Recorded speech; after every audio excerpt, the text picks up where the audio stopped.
Hello everybody. As you know, I've been wanting to discuss the lecture that Dr. Richard Day gave to a group of pediatricians in 1969, March of 1969. I think it's very relevant to everything that's happening today and it helps tie together.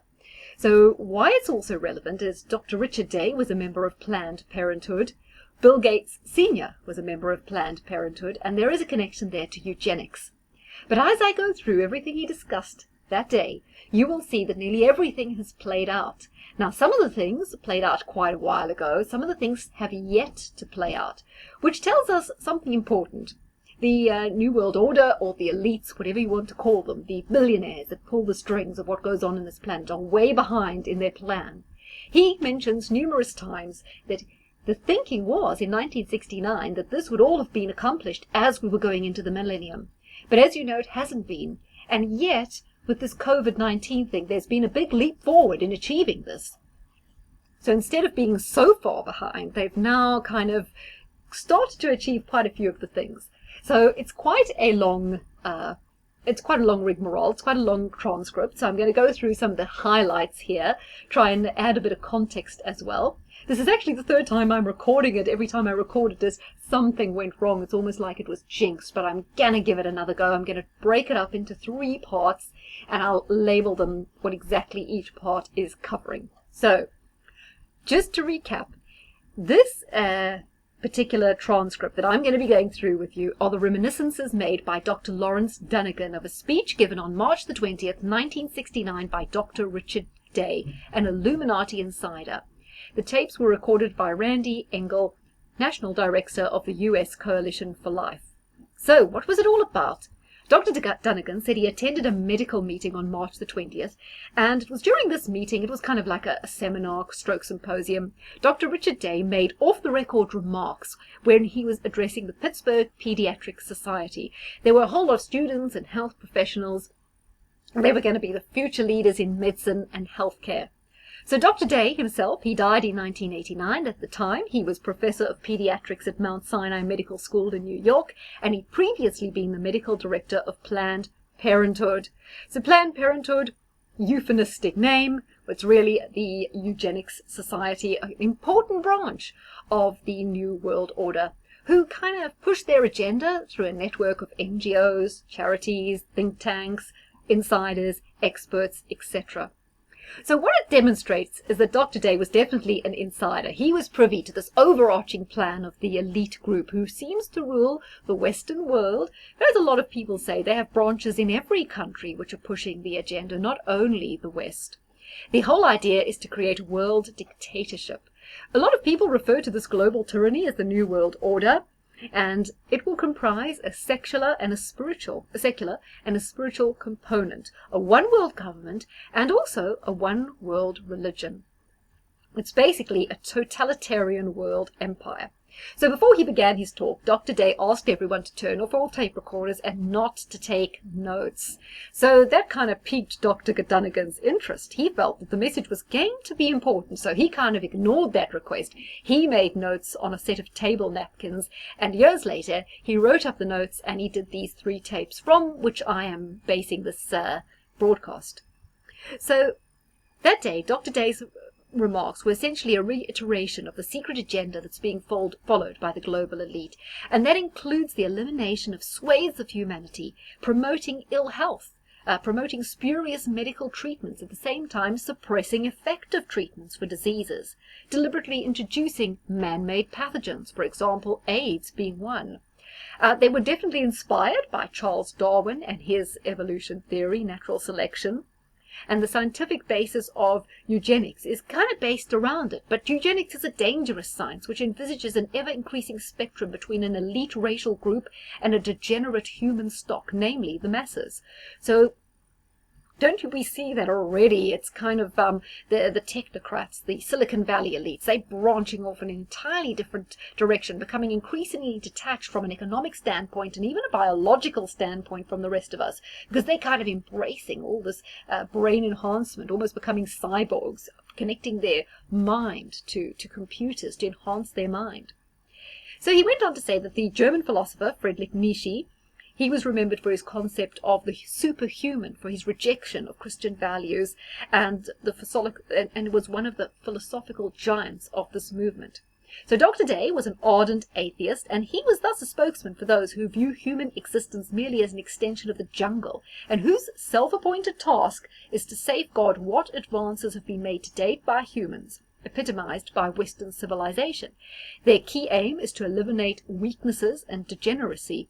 Although that's rich, because I think they're extremely weak and degenerate themselves. They're consumed with narcissism, and I think they've all got a screw loose, quite frankly.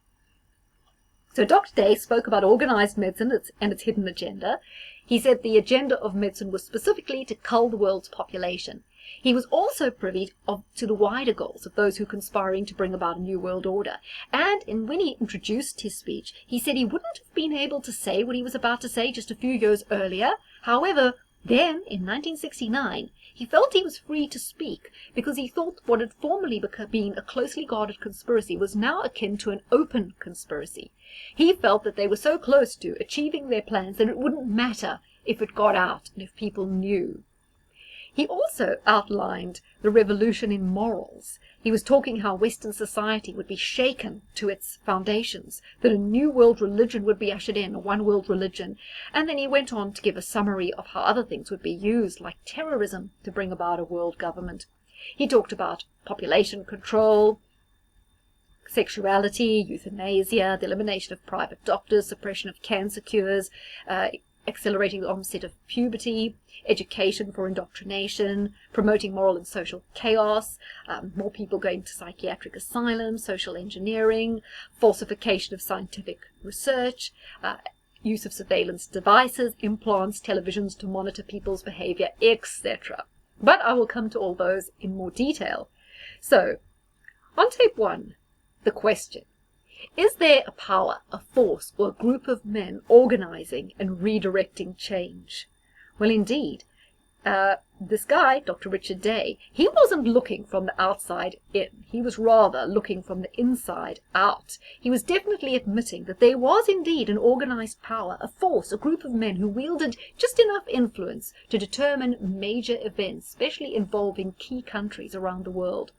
Why I found it interesting to look at it is you get so many times people saying, oh, it's all cock-up, it's not conspiracy. It's absolutely impossible for just a few people to control the planet.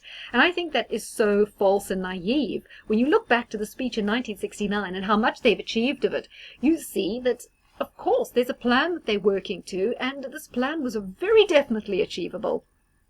And you just need people with money. You know, once you've got money, money corrupts. You can buy people, you can put people in important positions, and you don't need that many people to influence government. But he goes to chat about that as well. So Dr. Day said his purpose was to tell the people at this seminar about the changes which would be brought about in the next 30 years or so that an entirely new worldwide system would be in operation before the turn of the century. He said, we plan on entering the 21st century with a running start. Everything is in place and nobody can stop us now. Well, maybe we could stop them because it definitely faltered, didn't it? We're now 2020 and a lot of the major plans here haven't exactly been enacted yet.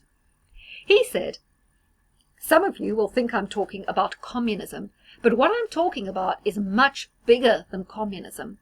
Actually, I likened in my own mind many of the proposals set out in the speech to what I talked about in my goals of communism, when I talked about why capitalists love communism in another vlog. I know I often go on about that one, but I thought it was especially good.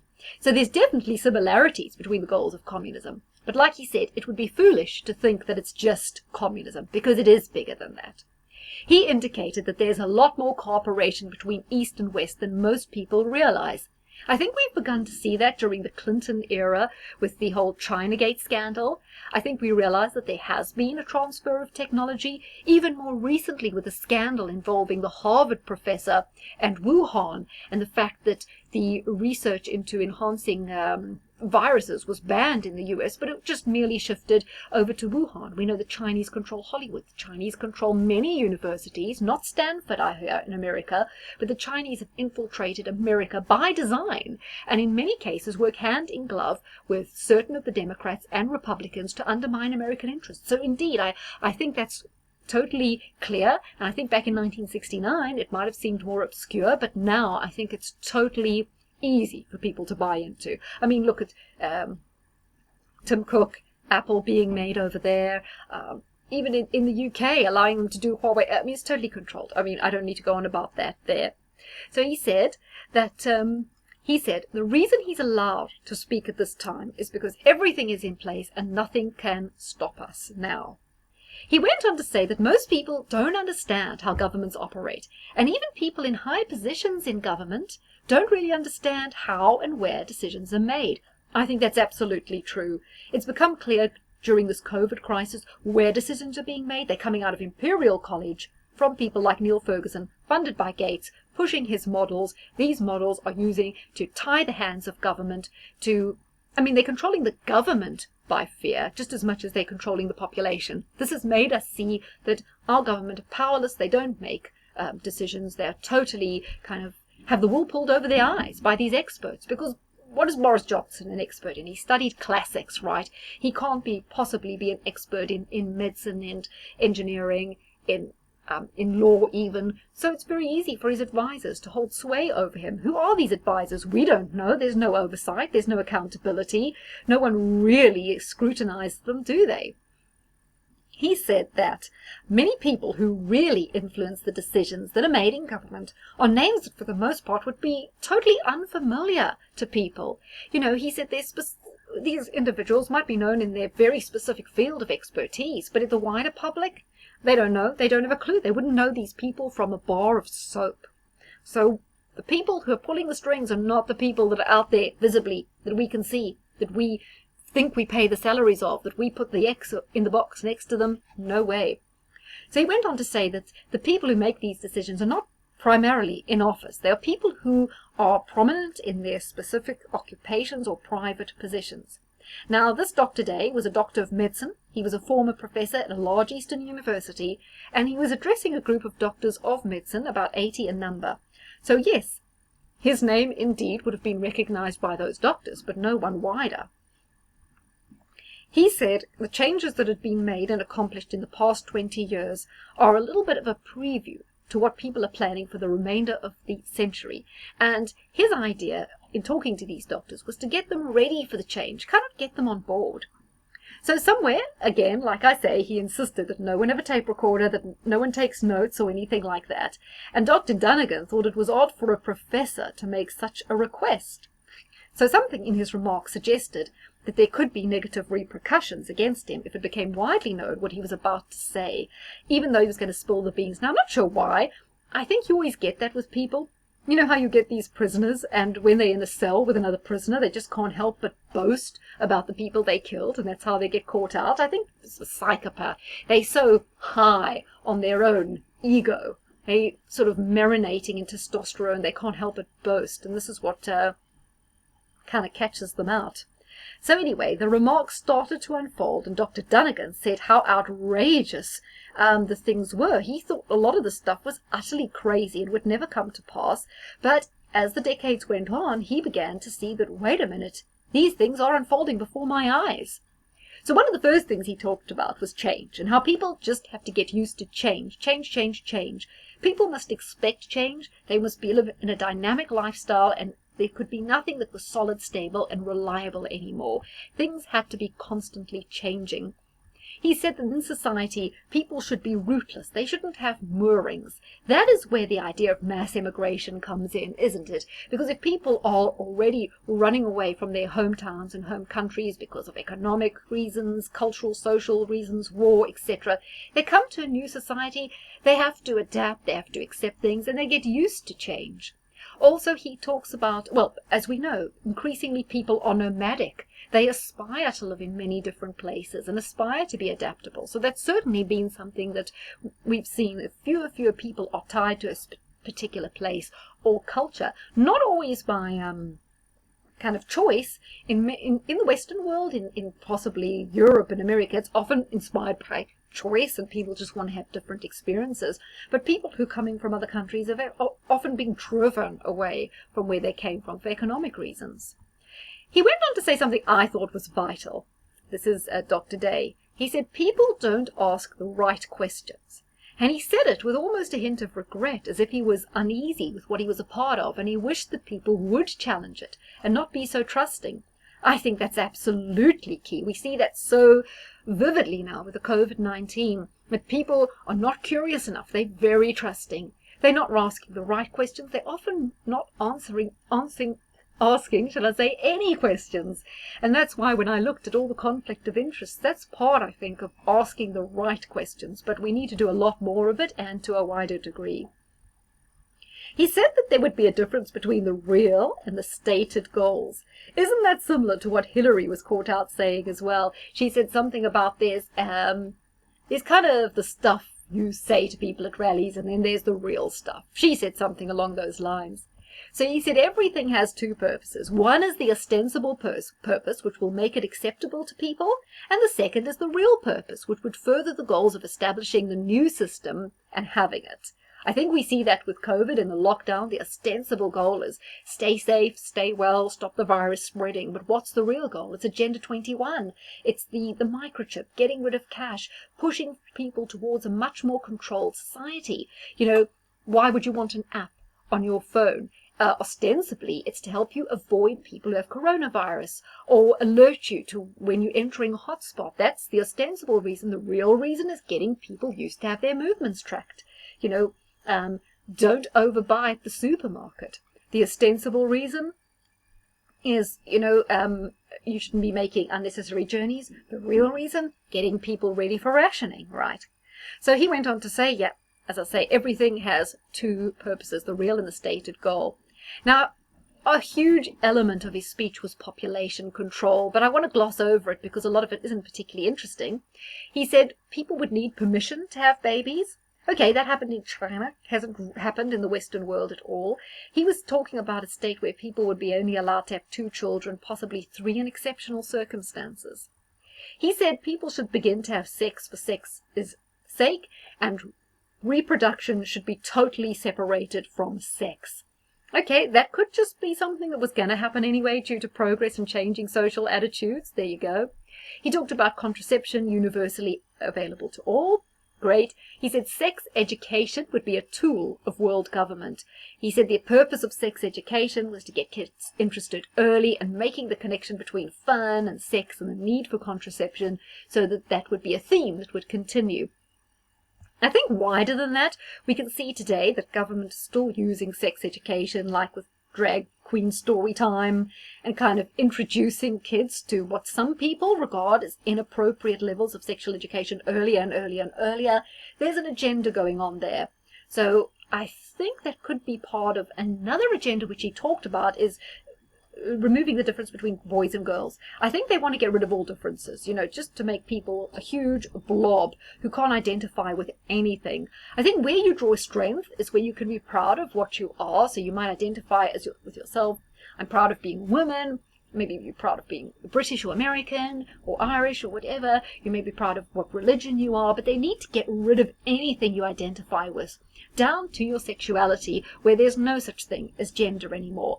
And I think there, sex education is a tool of global control. Maybe they're using now sex education to get people so confused, children, so confused about their gender. They are distracted by that. Because what's important, really, I think people are being distracted. They're worrying about their gender, but really, shouldn't they be worried about the food they're taking in, the radiation they're being exposed to, the fact that cancer rates are going through the roof? No, they don't want you to think about autism and how that's going through the roof, how cancer's going through the roof, how all these diseases are going through the roof. No, they want you worrying all day about whether you're Arthur or Martha or somewhere in between. It's all a distraction. He talked about taxpayer-funded abortion as population control and having abortion accepted as normal. I think that would have happened anyway, quite frankly. Some of the stuff that he goes on about contraception and the whole sex thing, I think that's just progress. I honestly don't think we were going to stay with 50s attitudes to sex forever. I mean, this is just progress.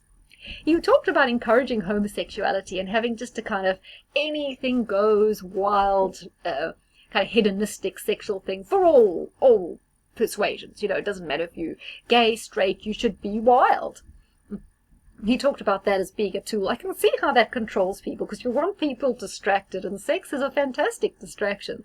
The more people are obsessing about that, the less they're thinking about the controllers, isn't it? Isn't that so, guys? He also said families would diminish in importance. Now, this was also one of the key aims of communism.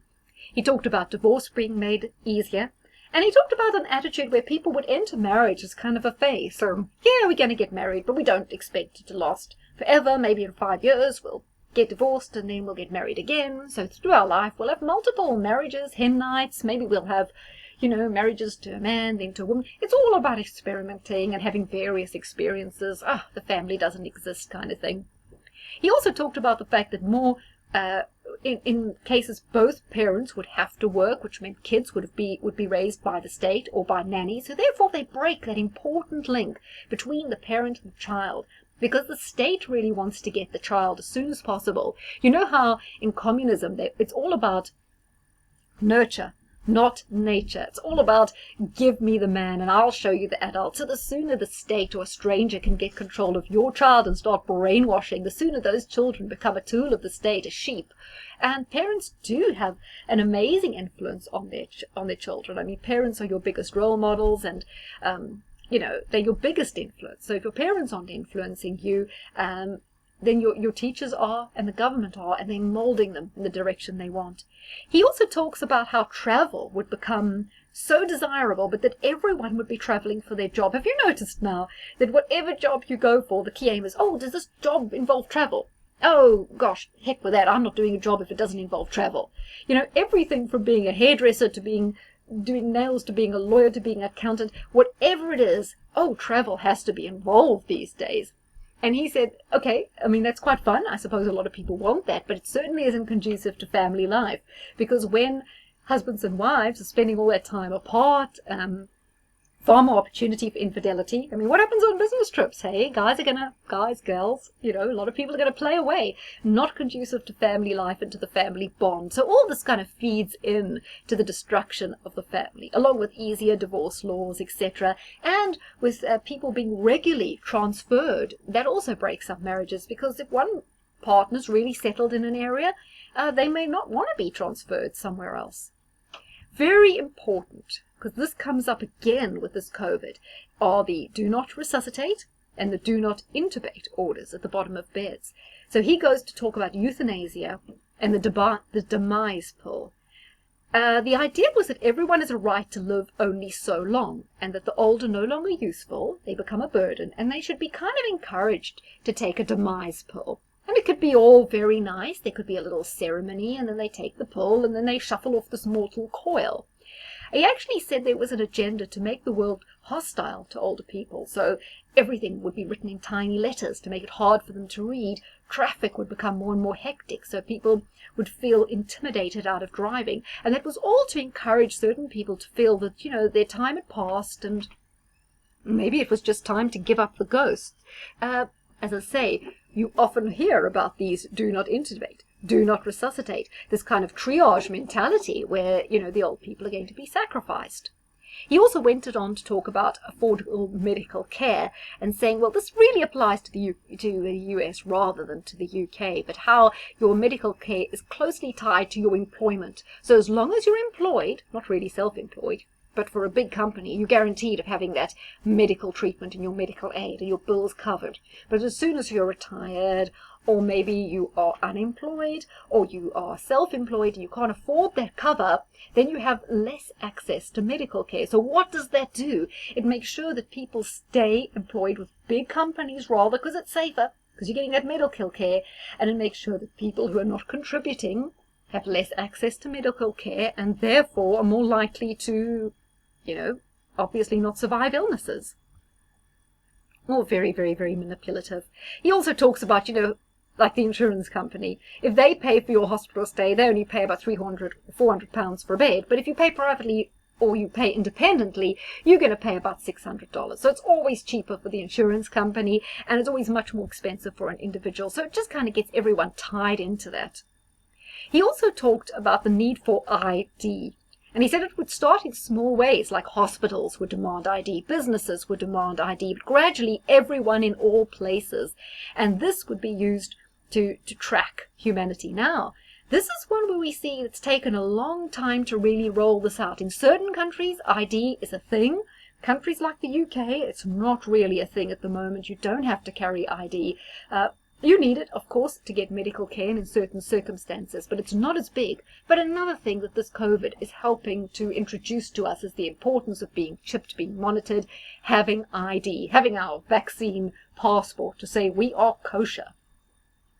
He also talked about hospitals being increasingly used to confine people, like mental asylums, like the thought police, taking people who are dissidents, locking them up in mental asylums, getting them confined as crazy.